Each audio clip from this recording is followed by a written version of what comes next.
mas que, em meu entender, ainda podem ser mais potencializados.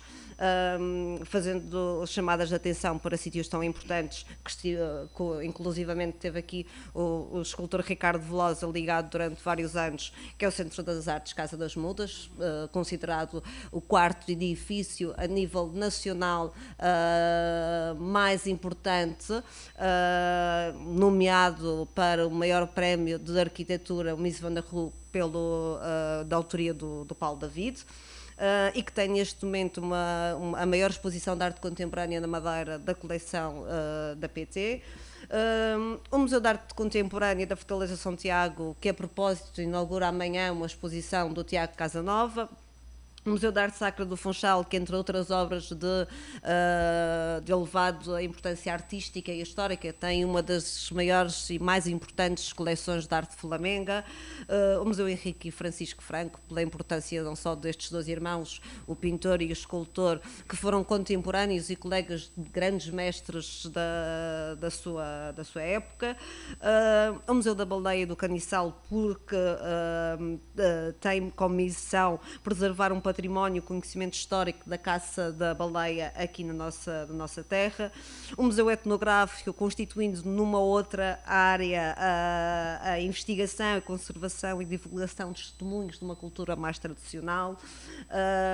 E não me queria alongar muito mais nas questões dos museus e das instituições museológicas. Queria só fazer um pequeno parênteses relativamente a um património que por vezes é um património considerado de menor importância, mas que acho que deveríamos trabalhá-lo, que é o património dito rural. E este património engloba um leque de estruturas tão diversificadas como seja os solares, os calcos agrícolas, os conhecidos pois, não é?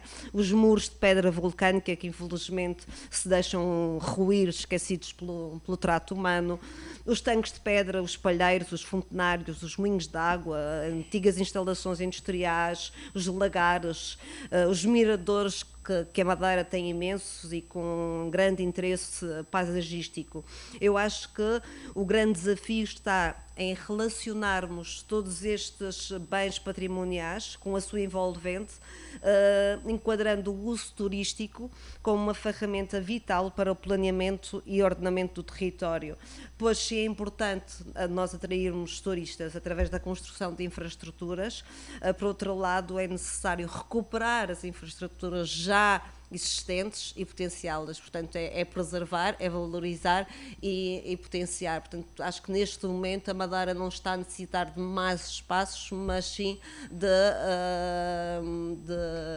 de os revitalizar e para isso precisa de uma coisa de um aspecto que inclusive está consagrado na Lei de Bases do Património Português, que é um plano estratégico a médio e longo prazo como documento orientador da imagem da Madeira, portanto, de um destino, porque na verdade aquilo que nos pode fazer diferentes em relação aos outros destinos é a cultura, é aquilo que é autêntico, é a nossa alma, portanto, é a nossa identidade. Da sua segunda questão, relativamente à experiência na Fundação Berardo, e neste caso no Jardim Tropical de Monte Palace, o nosso feedback é ótimo. Eu acho que nós temos a mais-valia de juntarmos também dois aspectos importantes, que é a questão do património natural com o património artístico, tendo o museu com duas coleções permanentes e também objetos artísticos no próprio espaço do jardim, nos 7 hectares. Temos parte de uma coleção de azulejaria que vai do século XV até à contemporaneidade, entre outros, e estamos também numa zona privilegiada, porque o monte por si só atrai imenso turismo, seja pelo turismo religioso, pelo imperador da Áustria, quer seja pelos famosos carrinhos de cesto. Portanto, reunimos ali uma série de condições que no fundo ilustram aquilo que uma região tão pequena deveria fazer, ou seja, que é criarmos aqui sinergias e não trabalharmos cada um para as suas casinhas, mas em prol de um bem maior, e neste caso é da cultura que estamos a falar, é do turismo, que é um pilar fundamental na nossa região, como se sabe. E na realidade a freguesia do Monte é uma freguesia que, como já referi, que tem diversas valências, não só a nível da própria natureza, os passeios, os jardins, tem a Igreja do Monte, que também é um local de peregrinação, tem o Imperador da Áustria, não é? E aqui recordo, na altura, quando foram as comemorações dos 500 anos da cidade do Funchal, que veio cá uma orquestra da Áustria e que nós organizamos propositadamente uma ida à igreja e nomeadamente ao local onde viveu o Imperador e onde está também agora sepultado, e na realidade as pessoas que vieram cá ficaram bastante surpreendidas com toda aquela envolvência e com a potencialidade daquele local. E também falando dos carrinhos de cesto e também dos Jardins do Barar, do teleférico, que na realidade são pontos estratégicos e que fazem realmente daquela freguesia um ponto de grande atração, mas que na realidade se calhar poderia ser mais bem trabalhado, não é? Sim, ainda se poderia potenciar mais aquele espaço, embora os números sejam bastante satisfatórios. Porque um dos aspectos, juntando a tudo isso que a Marisa referiu, são, por exemplo, as vistas que proporcionam o monte, não é? O monte proporciona-nos uma vista sobre o Teatro do Funchal fantástica. Depois podemos ainda adicionar aquilo que falou nos Jardins da Quinta do Imperador, o próprio Largo da Fonte. Temos ali uma oferta tão grande, o Destino Monte um dia é para um turista ver não com muita calma, portanto há muito que se veja. É? Exatamente. Obrigada. Passando agora aqui ao Sr. Escultor Ricardo Velosa, e dado também a sua experiência, também não só como escultor, mas também como dirigente, portanto, do IPTAM, da DRAC e do Centro das Artes Casas das Miúdas, que inicialmente não referi. Também gostaria de saber também a sua opinião relativamente à importância do turismo cultural para o desenvolvimento não só da cidade do Funchal, mas também num todo da região autónoma da Madeira. É evidente que isso é uma evidência que é fundamental numa região como a nossa, pequena como a nossa,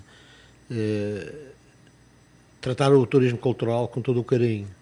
E relativamente a isso que a doutora Karina Bento falou, eu estou de acordo no essencial do que ela falou, mas para não me repetir, porque foi uma intervenção brilhante da doutora Karina, e eu queria dizer apenas que sou muito crítico em relação a certas coisas.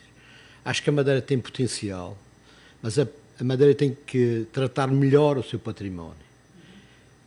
Falando do Monte, o Monte é uma zona da Madeira única, mas eu não, se for a receita eu não sei, mas há imensa coisa no Monte que tem que ser tratada com qualidade.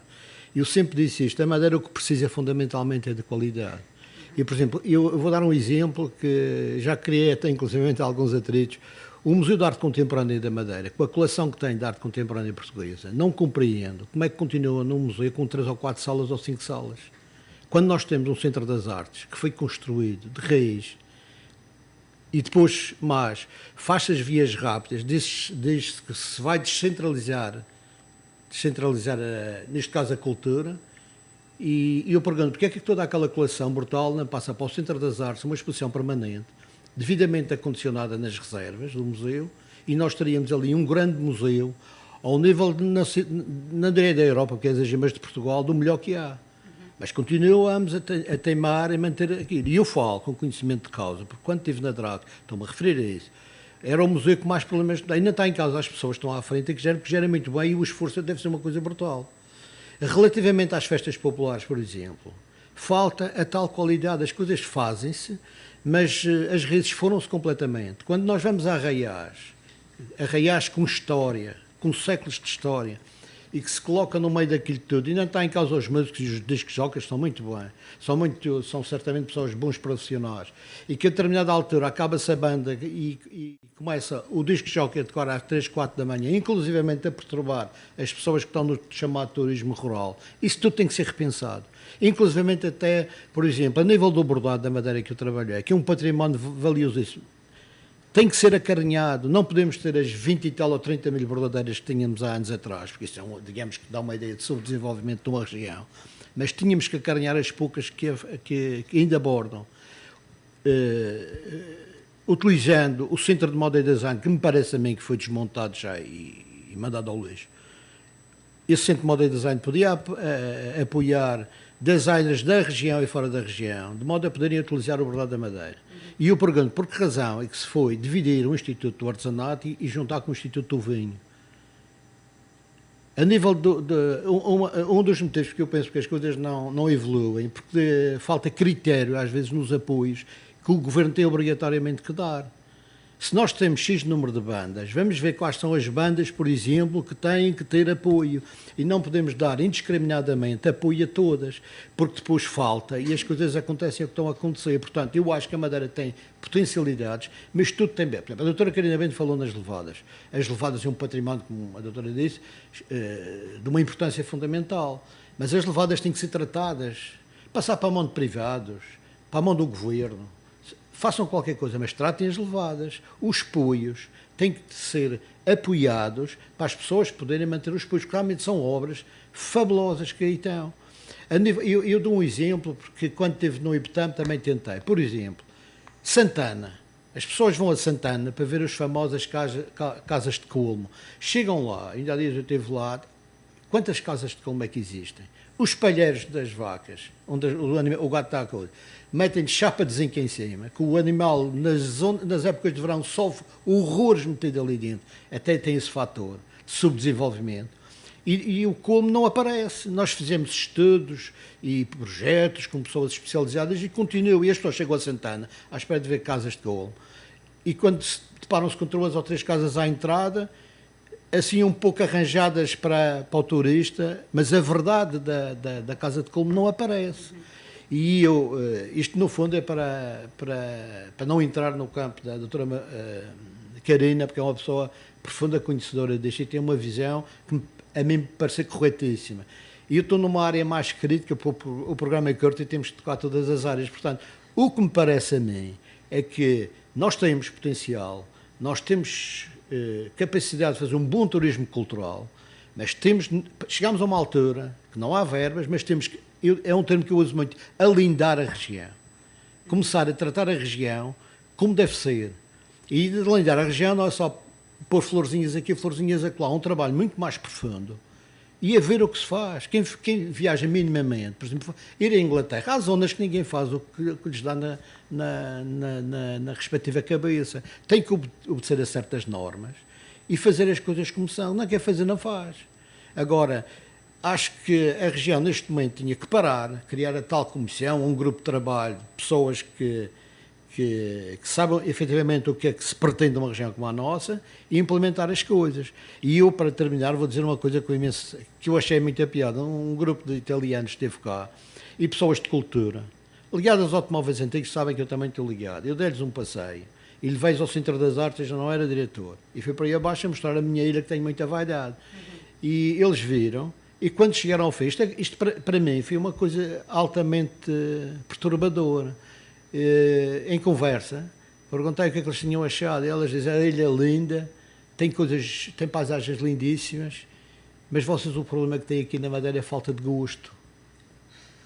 É evidente que o gosto é uma coisa muito pessoal. Para mim o vermelho pode ser bom gosto, para outro o azul é bom gosto, mas há no geral uma falta de organização, mas é dentro de todas as áreas, não só do património construído, de todas as áreas. O folclore, por exemplo, deveria ser obrigatório os trajes de serem verdadeiros, serem corretos e não ver aquilo que se vê por aí, às vezes. Tem que haver força, politicamente sei que não é fácil fazer uma coisa dessas, mas a região, se quiser ganhar peso cultural, tem que entrar por estes caminhos, quer ou não.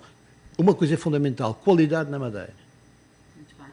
Portanto, nesta primeira questão que já vos coloquei, na realidade foi ambas as respostas foram direcionadas para o mesmo caminho, mas dentro das medidas que nós devemos tomar dentro da nossa região. Mas agora, e também para finalizar, que já não temos assim muito tempo, gostaria que tanto a doutora Carina como o senhor escultor me falassem um pouco daquelas medidas que, em vossa opinião, seriam importantes tomar, mas para a projeção de, portanto, das nossas motivos de atração a nível cultural, mas lá fora. Doutora Carina. Eu acho que, embora seja uma outra questão que está muito ligada àquilo que aqui falámos, e vou ser breve porque o tempo é pouco, subscrevendo tudo aquilo que o escultor Ricardo Velosa acabou de dizer, eu acho que nós sofremos muito de uma questão de notoriedade, e essa questão de alindar a região é mesmo dar notoriedade ao destino de Madeira, e é por aí. Nós tivemos durante anos um slogan, e este slogan era importantíssimo, que era a pérola do Atlântico. De repente passamos por uma coisa que se chama Body and Mind Madeira, com um logotipo pronto, isto é uma questão de gosto, mas que poderia ser de outro sítio qualquer do mundo e que não diferencia a Madeira. Há inclusive uma proposta de uma tese de mestrado que é a Madeira vista pelos seus poetas, uma tese de mestrado apresentada numa Universidade da Madeira há 2 anos atrás. E tive sempre a Ilha dos Encantos, a Ilha dos Amores, a Pérola do Atlântico. Portanto, é esta questão de notoriedade, é mostrar porque é que nós somos únicos, porque é que a Madeira não é uma estância de férias igual às outras, porque esta questão das levadas que não encontramos noutro sítio, da Laura e Silva, destes patrimónios, destes pequenos patrimónios rurais, que nos vai diferenciar. Isto a nível de lá fora. E deixe-me só fazer aqui um pequeno parênteses que me parece importante, é que há falta de sensibilização, e isto fugindo um bocadinho à sua questão, mas acho que é importante, sensibilização das pessoas que trabalham no turismo. E falo não só das que trabalham diretamente, mas na questão da restauração, na questão dos transportes. Agora, há pouco tempo, a propósito da inauguração da exposição no Museu da Imprensa, em Câmara de Lobos, tivemos cá o diretor do Museu Nacional da Imprensa, e ficou muito chocado que, ao entrar num táxi, perguntou pelo Museu da Imprensa, e o senhor não sabia. Portanto, passa também pela formação destas pessoas, porque na verdade são eles esses agentes e que nos vão promover junto aos turistas. Senhor escultor, relativamente então aos itens que, em sua opinião, deviam ser mais bem trabalhados para fazermos a projeção da nossa identidade cultural lá fora? Eu parece-me que há atividades que já são promovidas relativamente bem. Por exemplo, a Festa da Flor é promovida, mas poderia ser mais. A Festa do Vinho da Madeira é promovida, mas é tal coisa. Tinha que ser repensada. Esta atividade está agora na sede dos órgãos. É uma coisa, o Festival de Órgãos devia ser profundamente promovida. Festa do fim do ano e isso já é promovido, as pessoas vêm, não há qualquer problema. Agora, em relação a tudo o mais, há uma atividade muito interessante aí que as pessoas esquecem, aquele Festival das Bandas, que é muito engraçado, precisamente, que devia ser uma coisa promovida, porque eu não sei, mas penso que o que eu conheço, que o caráter da ruralidade do nosso tinha que ser muito bem promovido. E outras atividades mais. Eu, por exemplo, estava a referir-me ao Museu de Arte Contemporânea. Se nós tivemos um Museu de Arte Contemporânea com peso, era uma situação que ia chamar gente. Portanto, há muita coisa, mas o programa, enfim, é curto e já nos estão a fazer sinal para parar. E muito pronto. Bem. Eu agradeço muito o facto. Na realidade, foi pouco tempo, havia muito mais questões que poderíamos abordar. Eu agradeço desde já a vossa presença, doutora Carina, senhor escultor. Foi um grande prazer estar aqui convosco e até uma próxima oportunidade. Aos espectadores, uma boa tarde. O espaço de programação que acabamos de ouvir foi da exclusiva responsabilidade da candidatura à liderança do PSD Madeira de Miguel Albuquerque.